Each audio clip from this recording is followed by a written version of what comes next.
শুভেচ্ছার স্বাগতম, এ দেশ নায়কের আগমন, এ প্রধানমন্ত্রীর আগমন, এই অমিত ভাইয়ের পক্ষ থেকে, এই যশোরবাসীর পক্ষ থেকে,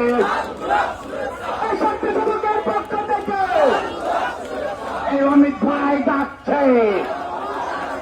তারেক রহমান আসছে, তারেক রহমান ডাকছে,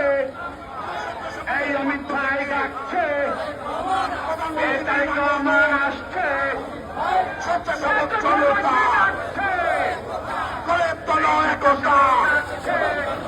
প্রধানমন্ত্রীর আগমন, তারেক জিয়ার আগমন।